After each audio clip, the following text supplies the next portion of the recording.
All right, we're going live because I cannot be perpetually tardy, despite the fact that my Matt Burke video is not downloaded yet. So we're gonna raw dog this thing off the internet.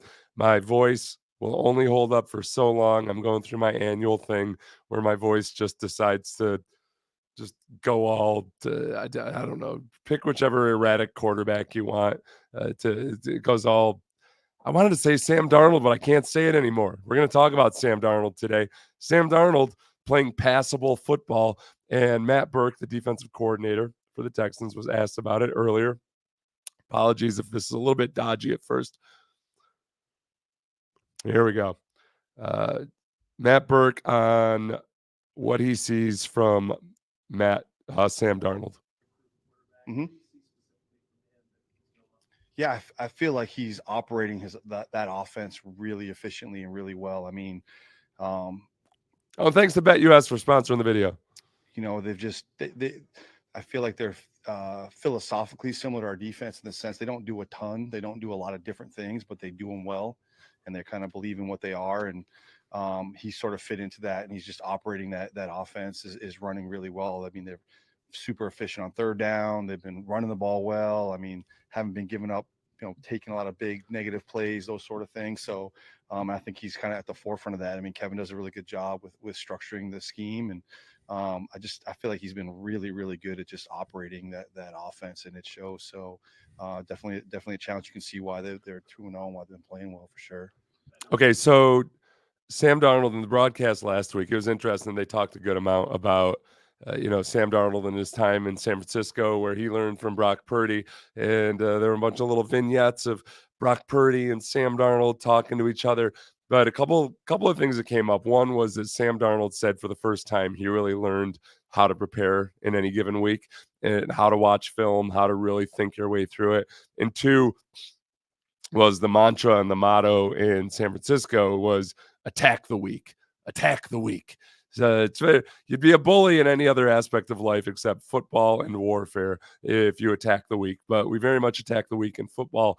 And if you look at the Vikings and the way they operated last week, where Justin Jefferson had a 97-yard touchdown reception, 20% of Sam Darnold's yardage passing this year is from that one pass to Justin Jefferson. Justin Jefferson is very much the biggest thing to be concerned about.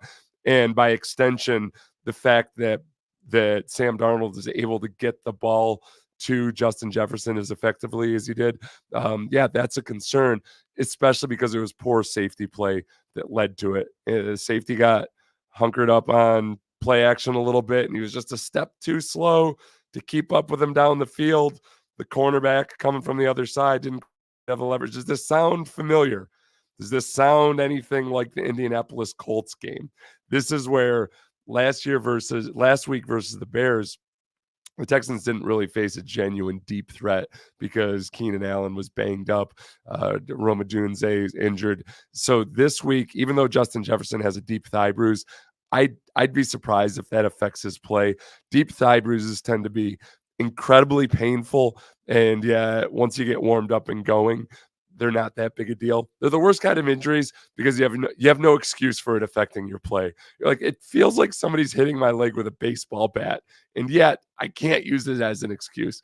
So safety play, most specifically by Jimmy Ward, and Kalen Bullock has really come along well, but he can't be making boneheaded errors like he did on that interference the other day. They have to be very mindful of not letting Justin Jefferson break their backs on one single play, which really in a lot of ways was the difference in that game. The game flow is kind of weird because of turnovers. The 49ers allowed that game to get away from them when they had been controlling it in some respects.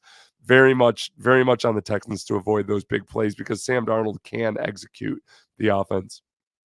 Next question we'll listen through and hear whether we can tell what the question is. This is a genuine reaction. This is the first time I'm listening to Matt Burke here. Describe Neil as a technician. Who?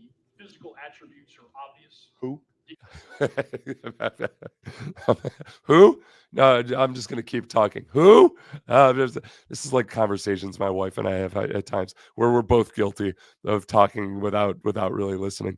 Uh, Neil Hunter. Oh, sorry. the physical attributes of Danil Hunter. How would you describe them? By the way, I saw at least when I was looking for podcasts to listen to on the Minnesota side of things. My God, they are big into the Cam Akers and Danil Hunter aspect of this game. Will they boo? Will the fans boo Stephon Diggs? I don't care. I hope they do. Is this a revenge game for Danil Hunter? He and Kevin O'Connell seem to be best buds. I don't know. All right, yeah. He seems to have a craft that he's almost perfected. The technical aspects of what he does to be so effective. How would you describe that? Yeah, he spends a lot of time working that craft. You see, like even this heat, staying after practice and things like that. Don't he's a very fundamentally like handwork. Like walks through all of his rushes that he wants to execute to make sure his footwork's right.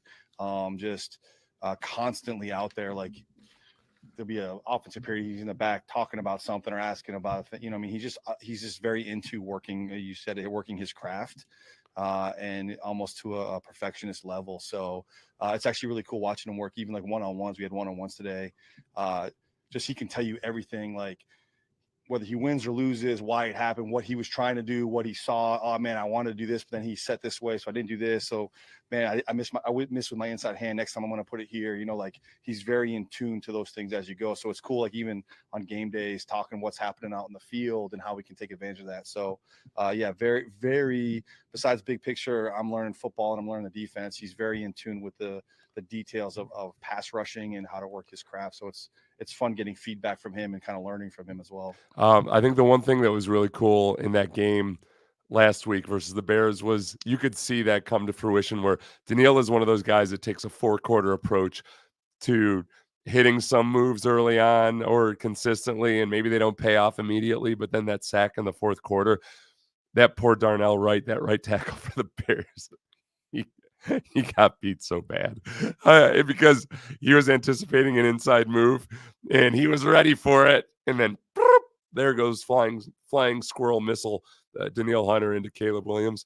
That's just the kind of influence that I think they hope they can have on Will Anderson, because Will Anderson this is a consummate story of the two old bulls standing up on the hill, and the young bull says, "Hey, I'm gonna go down and hump one of those cows down there." And the old bull says, "Why don't we walk down and hump them all?"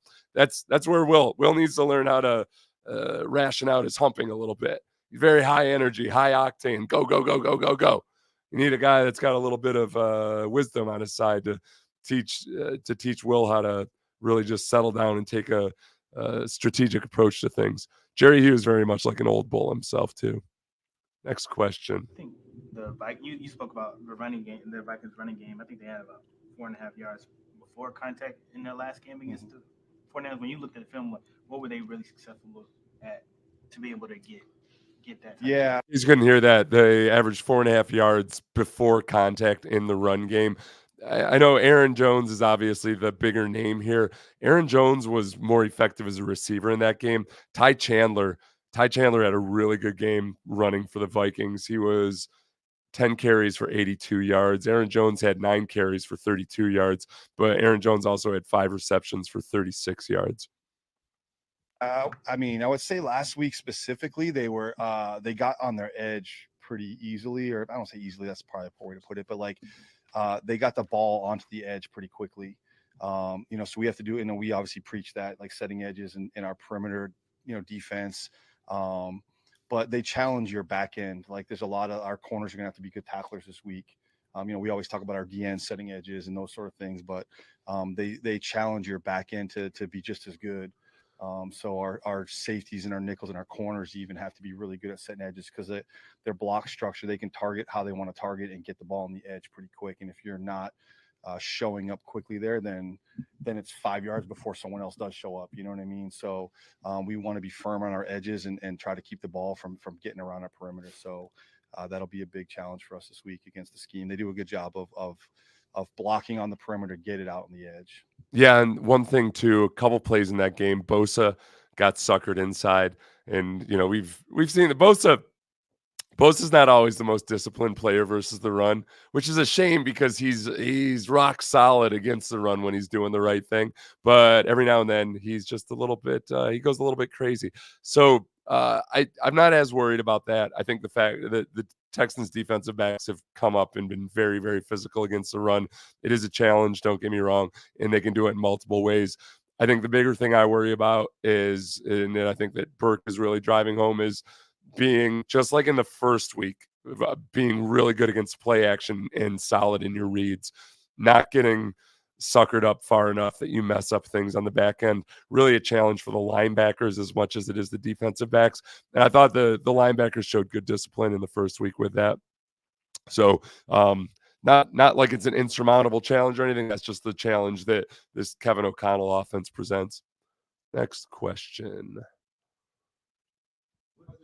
What would you say about the way y'all are using Jaylen Pitre and the way that he's playing that's allowing him to have such a good first couple of years? Question, I believe by Brandon Scott, was about just please comment on the way you're using Jaylen Pitre.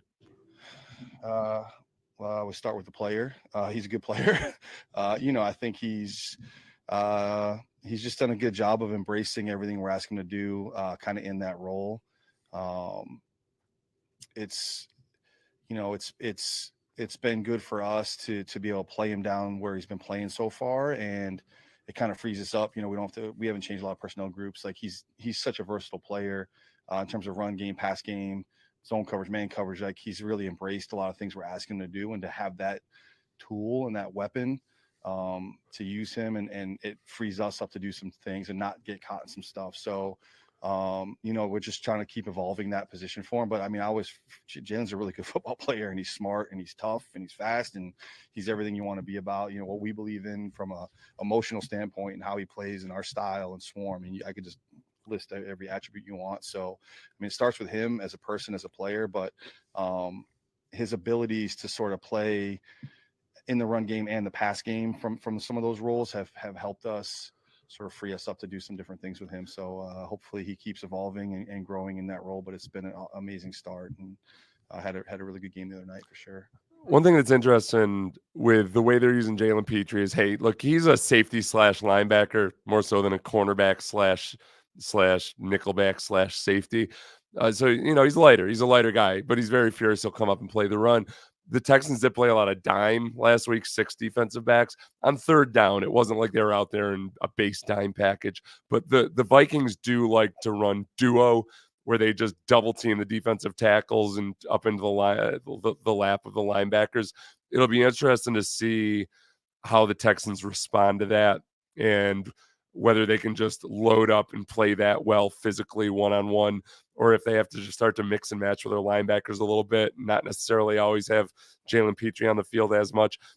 Just one challenge that they'll face this week. But the other thing too about Pitre is that his versatility and his ability to be a blitzer or a guy in coverage, I think, is one of the reasons that they were able to blitz as much as they did last week. There's the most D'Amico Ryans has ever blitzed in a game since he's been here. I think there's going to be more of that. Moving Pitre to his position, one of the reasons was he's just so valuable as a guy up around the line of scrimmage and as a blitzer, that I think that's the one thing so far. If you'd hoped in your mind's eye to see how things were going to work out, I've been very, very pleasantly, I don't want to say surprised. I was just kind of waiting to see. And Pitre's just a different guy this year. He's a sound tackler. He's doing just a lot of the things fundamentally correct that allow them to use them the way he is. Year 2 with Derek Stingley, how much does he embrace these type of challenges going up against a wide receiver like Justin Jefferson? How much does Derek Stingley embrace challenges like this going up against Justin Jefferson? Yeah, I think all our guys, we know the challenge on hand with arguably the best, if not, one of the best receivers in the league. And, Sting has a history with them from college and those sort of things. And, I think all our guys like Sting, yeah, definitely, he turned the lights on and we had a Sunday night game against DJ Moore was a good receiver, and Sting rose to the challenge there. So I think all those guys, any good football player wants to go against the best and challenge himself and sort of measure up and I think Sting's certainly looking forward to playing, but I think Kamari is too. So we'll see how that goes. I was just trying to figure out like how else Matt Burke could have answered that, and there's almost no other way to answer that. Where like, of course, he embraces the challenge. Hey, do you guys embrace the challenge of playing against Justin Jefferson? I gotta tell you guys, these guys have been peeing down their legs all week. They're terrified. They're petrified. I don't know. I don't know what we're gonna do. One thing that does make me feel good about, I think Derek Stingley will probably travel with Justin Jefferson this week. Kamari Lassiter has been playing great and awesome, but I think that Derek Stingley still is so physically gifted, and especially versus a guy like Justin Jefferson, Stingley's ability to match him, to be able to run with him, especially if sometimes the safety help isn't pristine, you've got to do that. Remember that one of the reasons the Texans liked Derek Stingley when they were scouting him was because they had all this footage of him at practice at LSU going against studs like Justin Jefferson. So, then you get into the old cat and mouse. Okay, well, yeah, but Justin Jefferson knows what Derek Stingley can do and vice versa. I think for the purposes of the Texans in this matchup, I think whatever Derek Stingley knows about Justin Jefferson helps the Texans more than whatever Justin Jefferson knows about Derek Stingley. And part of that might just be homer bias by me. Whatever. Go die. After a week where you Hold on. I'm going to check the comments. Everything's a little dicey when I have to do this off the stream.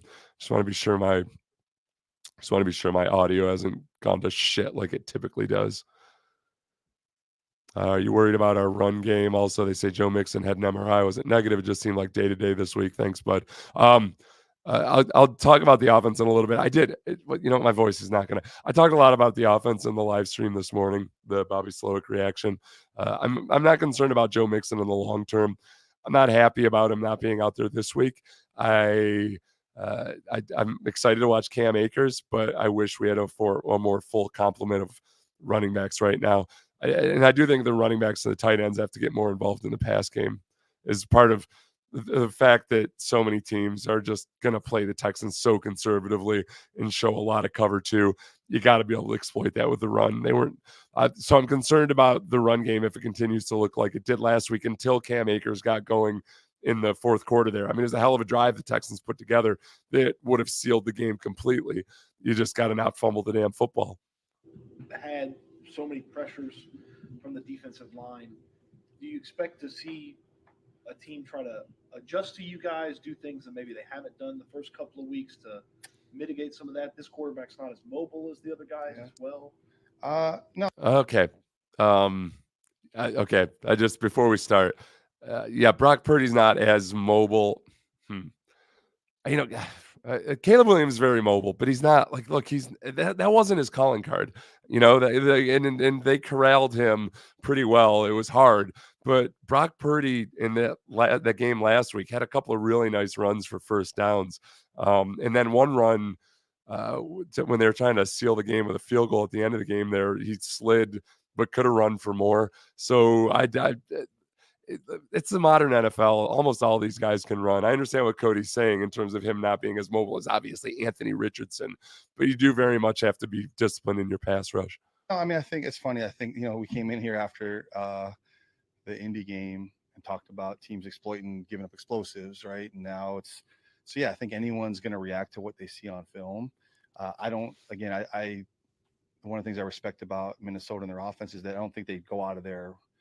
They're not going to do something crazy. Oh, we have to do this all of a sudden. Like they have things built in. They're going to chip our guys. I mean, we know that they chipped Bosa a bunch, and it's not out of the structure of their offense.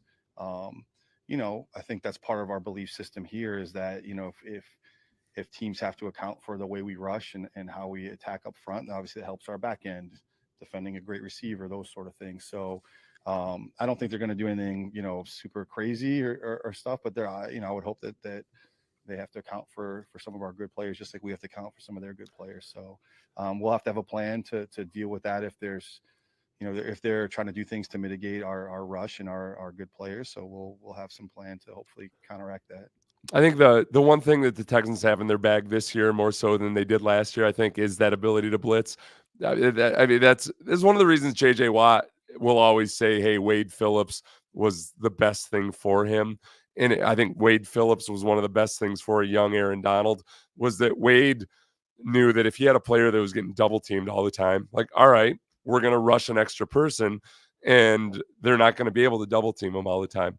And I think very much so right now, if a team wants to sell out and chip and stay in and or max protect or whatever, it's nice to say, well, okay, well then there's only a few receivers, then we can just cover those guys. It's hard to cover guys forever.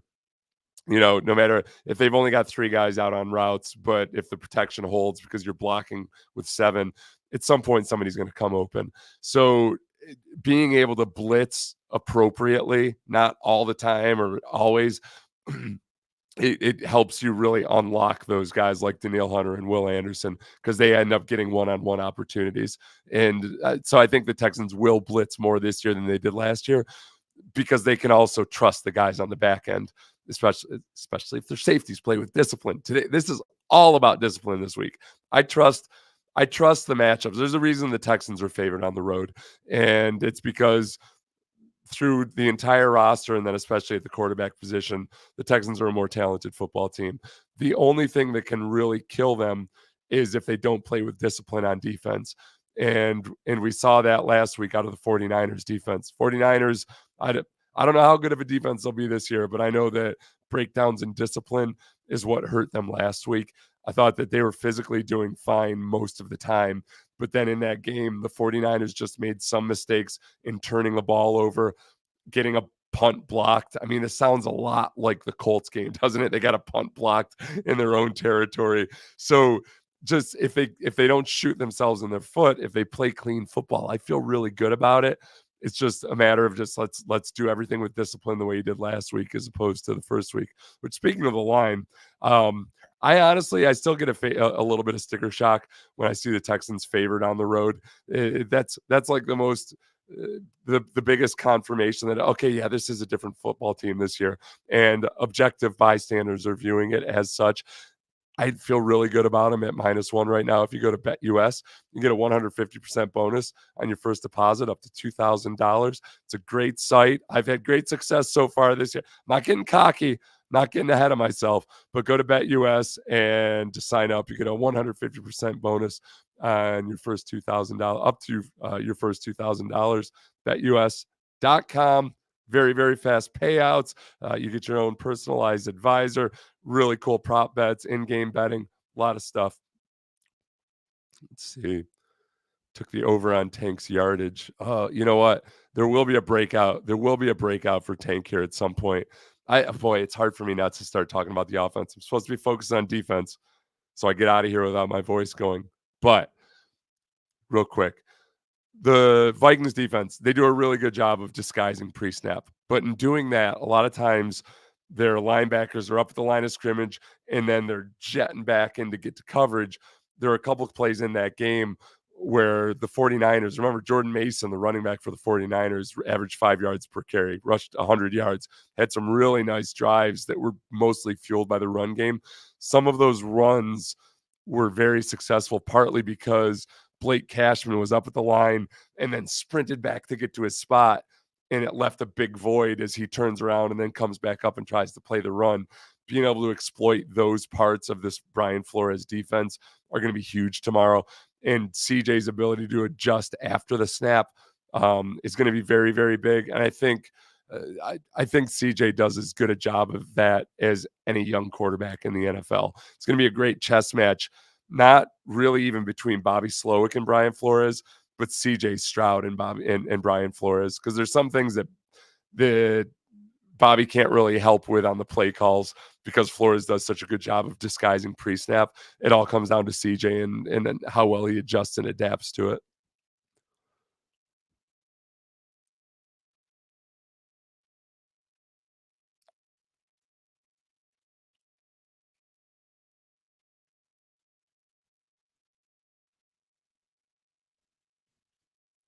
Oh, shoot. I'm sorry, everybody. You know what?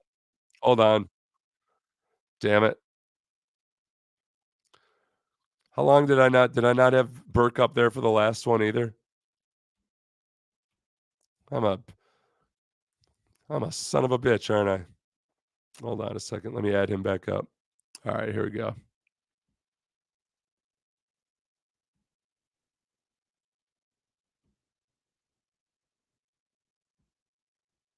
For some of our good players, just like, if they counteract. Those young guys and early, they don't seem like the moment's been too big for them.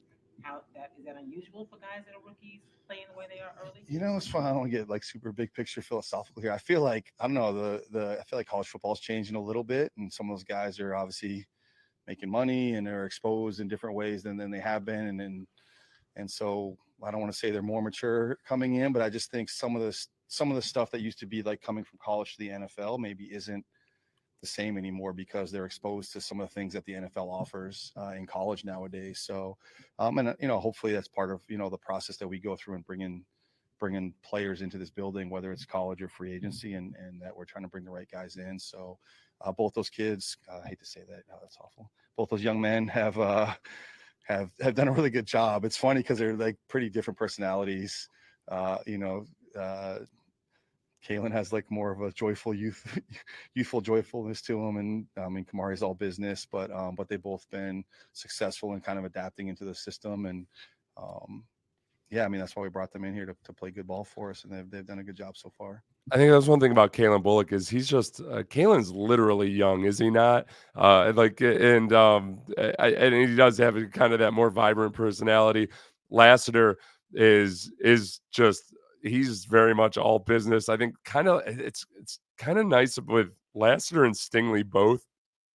They don't have huge personalities, and they just seem to be football nerds. I think what I don't know if they define it this way or not, but I love the term football nerd just because I think I remember Jamie Sharper said it about one of the Texans linebackers, Jay Foreman, where he just said he's just a football nerd. And Jay was like old school, wear a hard hat to work, just want to punch you in the mouth. Remember his dad, Chuck Foreman, was a great player for the Vikings. So like Jay had been raised up in the NFL by his dad. He was a single dad. And he was just all about football and all about watching film and all these things. He was a football nerd.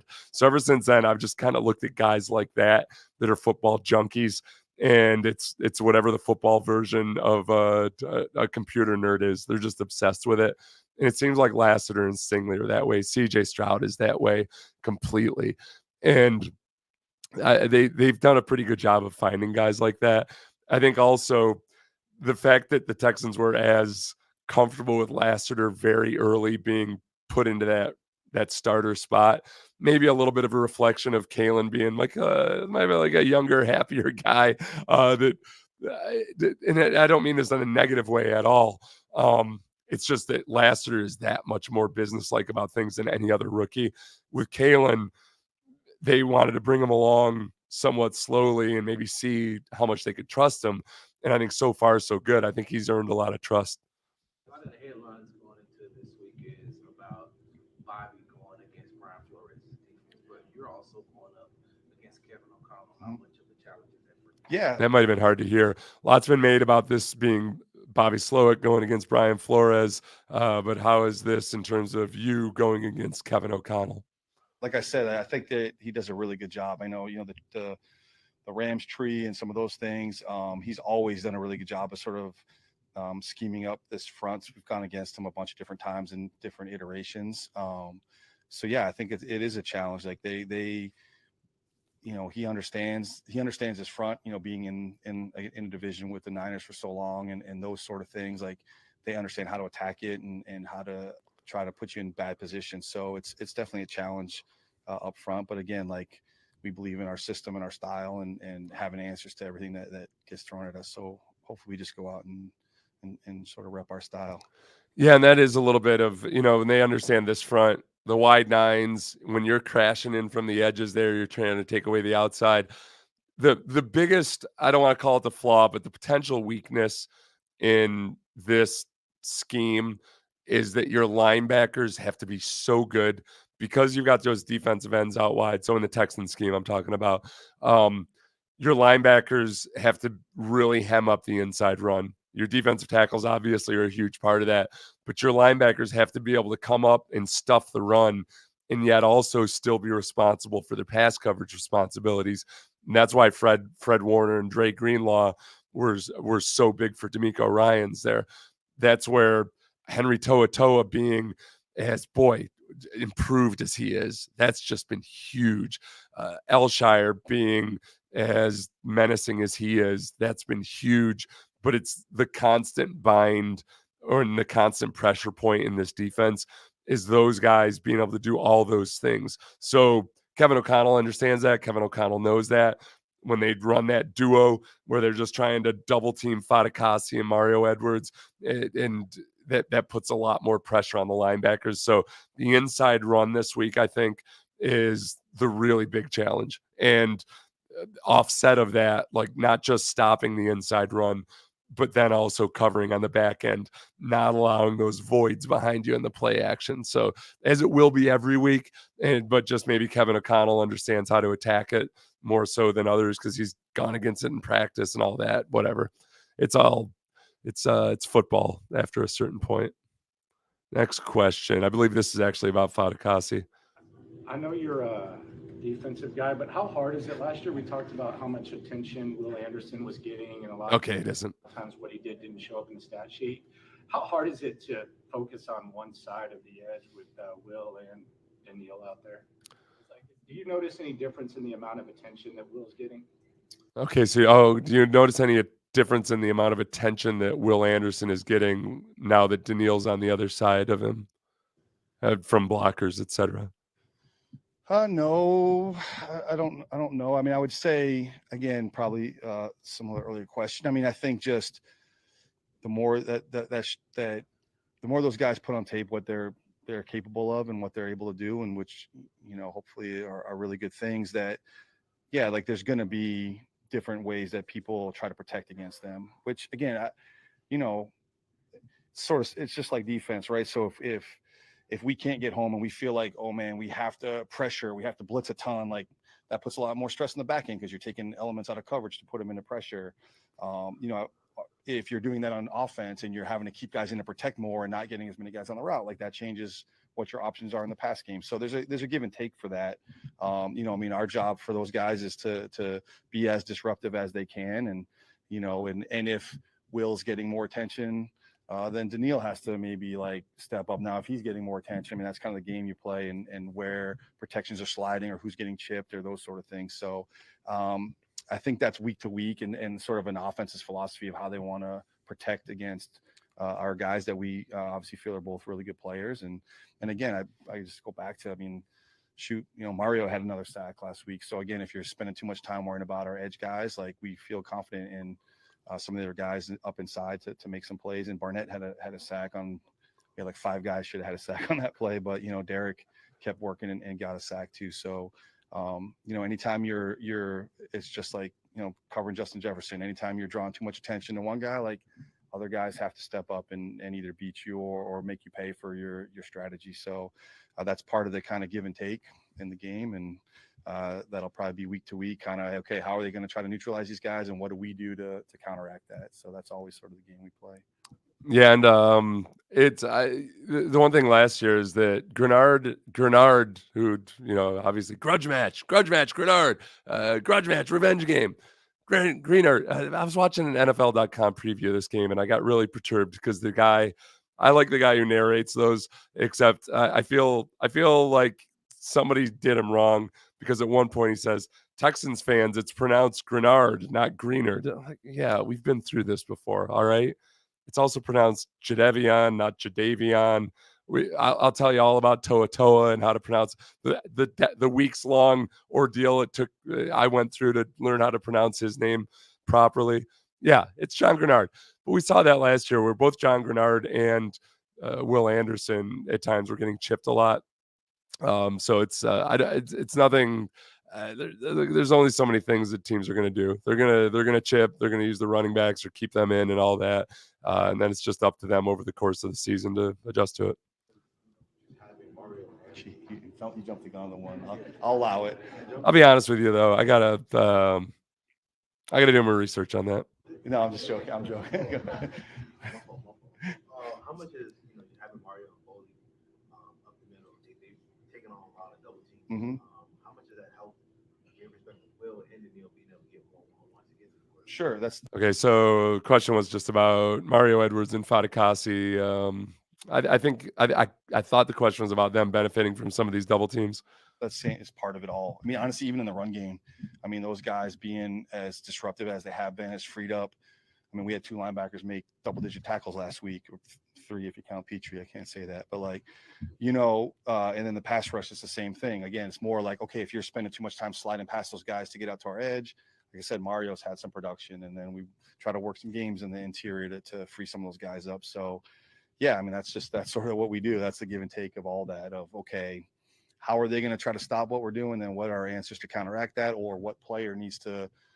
Okay, if they're doubling inside here, then you guys go in your one-on-ones. If they're sliding out to this, then you got to sort of be productive or disrupt the quarterback. So, yeah, that's sort of it's going to be a year-long probably thing of back and forth of we're trying to free all those guys up and get everybody loose up front and affect the quarterback. I mean, that's a core tenet of what we believe in, and teams are going to try to slow that down as best they can. There have been moments too where because usually sometimes these advanced metrics and everything, they call it a double team in pass protection when really it's just a tight end chipping or a running back chipping, and so it shows up in the advanced stats as a double team.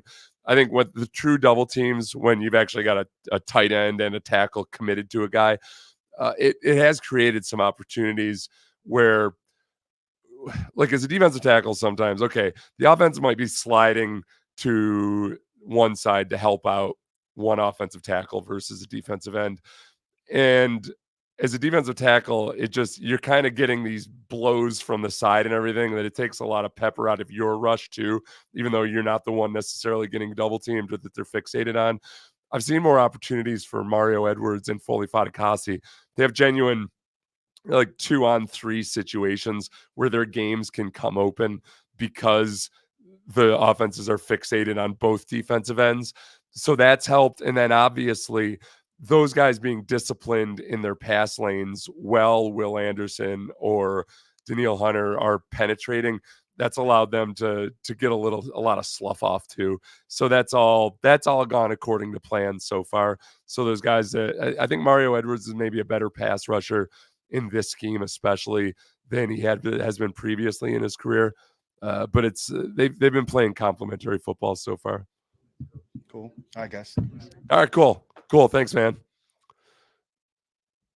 I'm gonna be honest with you guys. I feel like my voice situation has delivered a product that's not up to my typical.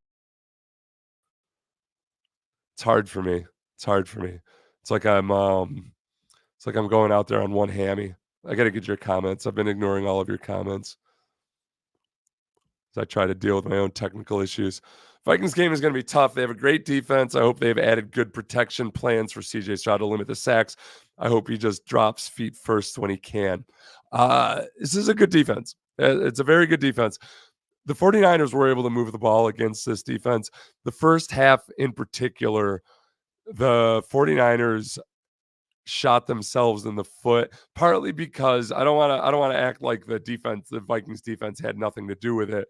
But the 49ers did squander some opportunities. They got the run game working, I would say, in 3 out of the 4 quarters. The third quarter, they kind of went to sleep. In the fourth quarter, they had a really nice drive. But it was too little too late. The blocked punt, as we know from the Colts game where the Texans ended up winning that game, but it was a lot closer than it had to be, partially because they allowed a blocked punt. So the 49ers had a blocked punt in that game as well. I think really the sacks that Brock Purdy took, those were the best indicator, I think, of how confusing the Vikings defense can be to a quarterback. Because of the 6 sacks that he took, I would say at least 3 of them were coverage sacks. Brock Purdy had good protection, and he was just standing and waiting and waiting and waiting. I think CJ is going to be better than that in terms of pulling the trigger when he sees the matchups that he likes. He has, even if I don't want to turn this into Brock Purdy versus CJ Stroud, CJ Stroud has more options downfield when he has a bunch of time in a clean pocket. It's just a matter of keeping that pocket clean. I think the onus is more on the offensive line this week than it was the 49ers offensive line. I think may have done a better job protecting Purdy than I trust the Texans offensive line to do protecting CJ Stroud. That's the amped up level of difficulty there.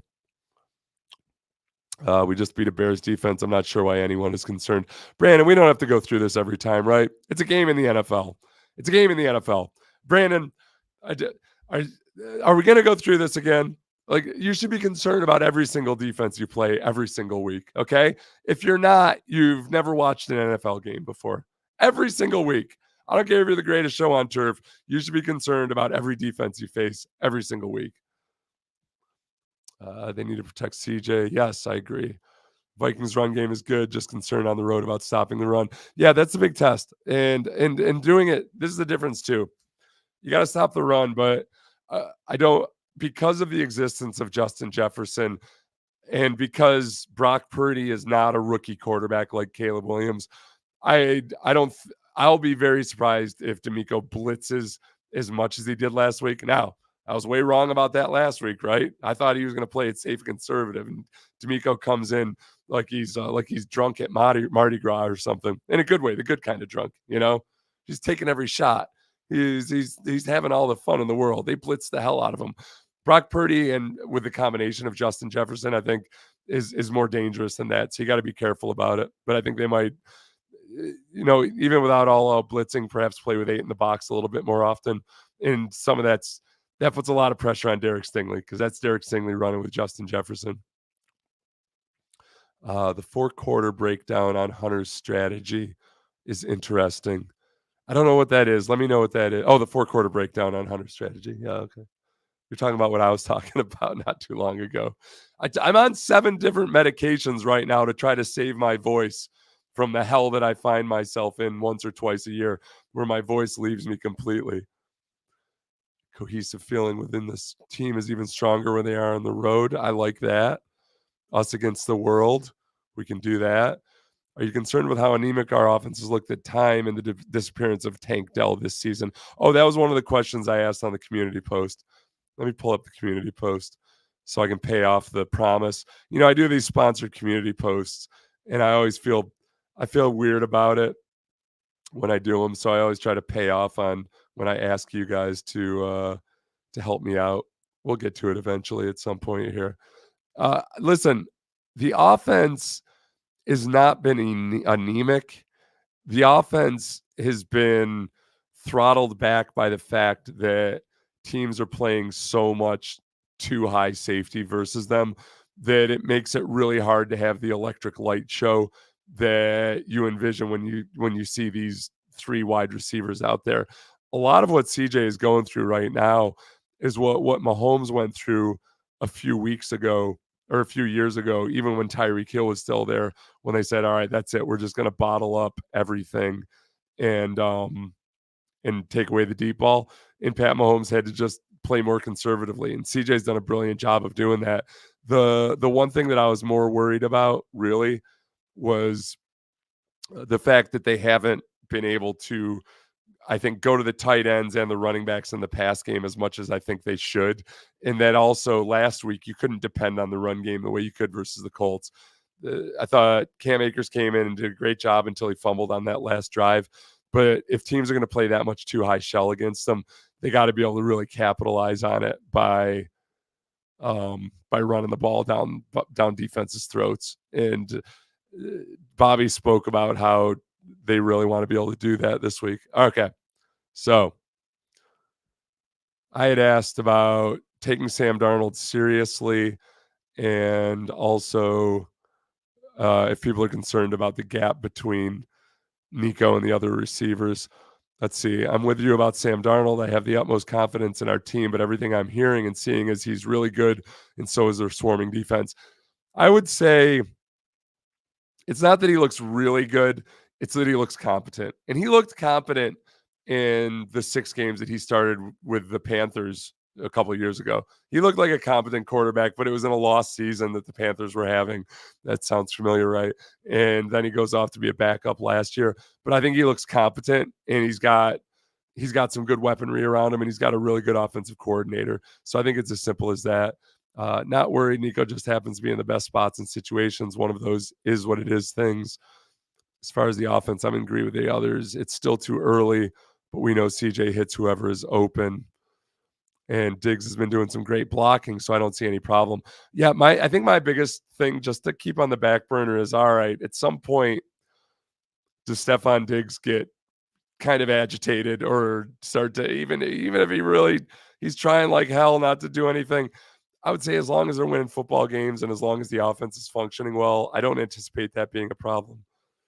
Let's see, not a lot. It's early. As the O-line gets better, the other guys will get more opportunities. Juice Scruggs out, by the way. That just came down a couple hours ago. Joe Mixon and Juice Scruggs definitely out. It's early in the season. Not concerned yet about Tank or Diggs. It's concerning me the other two haven't had many yards. Bobby needs to figure this out. One thing that I thought from Bobby's press conference was, he expressed some surprise that they've seen as much too deep. And it's not just cover two, but too deep or too shell stuff as they've seen. I think he maybe anticipated not, it's a league-wide trend that defenses are doing this, but then they're really doing it way more than we've seen with the Texans in a while. And they need to adjust to that and maybe realize, okay, this is the new reality. As long as all those three wide receivers are healthy, then we've really got to figure out a way to get this run game going. And maybe it means spending a little less time on the pass scheme in practice, even game planning week to week. I am curious about Brian Flores, who's not blitzing nearly as much this year as he did last year. I was talking all lost offseason when I was evaluating Danil Hunter. The difference between Danil Hunter and last year's defense was that the Flores blitzed all the time. Whereas this year I figured, well, Danil's going to have to kind of make his own hay more often because you're not getting all those blitzes. We get into week 2, and now I'm talking about how much the Texans blitzed last week and how much it helped out Danil Hunter and Will Anderson. Meanwhile, Brian Flores isn't blitzing much at all. So things change very quickly.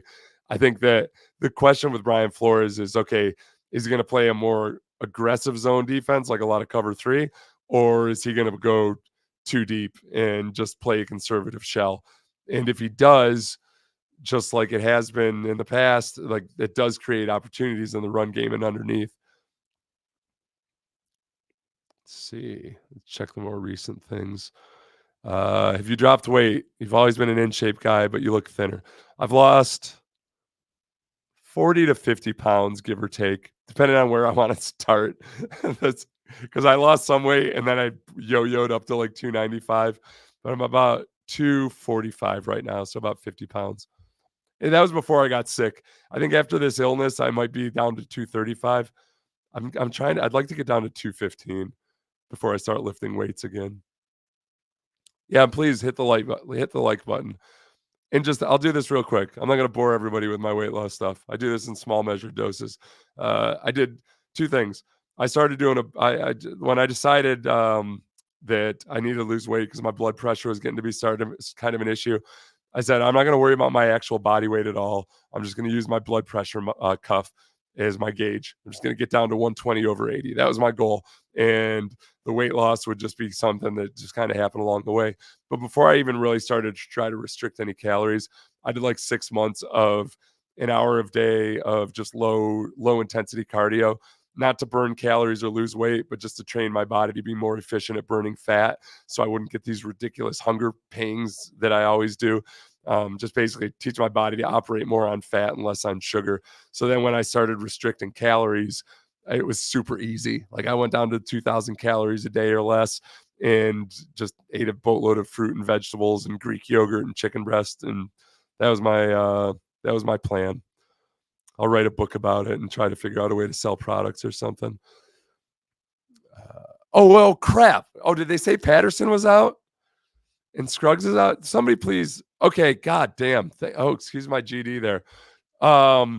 Okay, thank you for correcting me on that. I saw this on my phone as I was at an event, and I dyslexia'd it into Scruggs. Okay, so Scruggs is playing. Okay, thank you. Thank you, Brandon. Thank you, Ryan. Let's fact check this together on the internet. Sometimes these wires get crossed.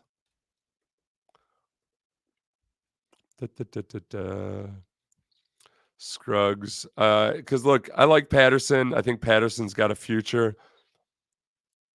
Okay, there we go. Yep.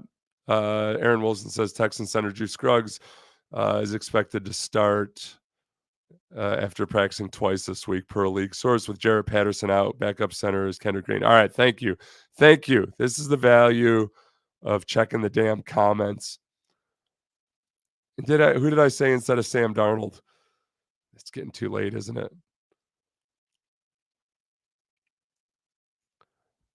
Oh, Mario Edwards leading the NFL in defensive tackles and sacks. Sweet. God, if I made that many errors in this live stream, I might have to dead this live stream after we're done.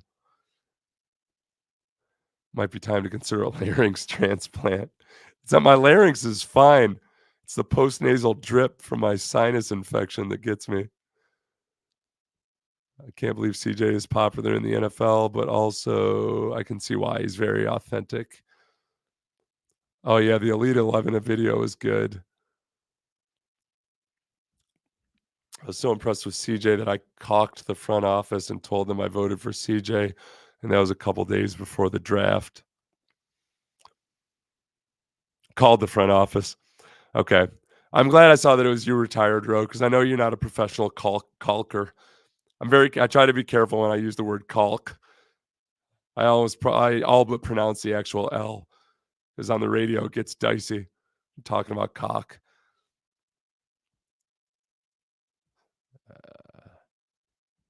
Yes, hit the like button. Thought they said Petters. Yeah, thank you, everybody. All right.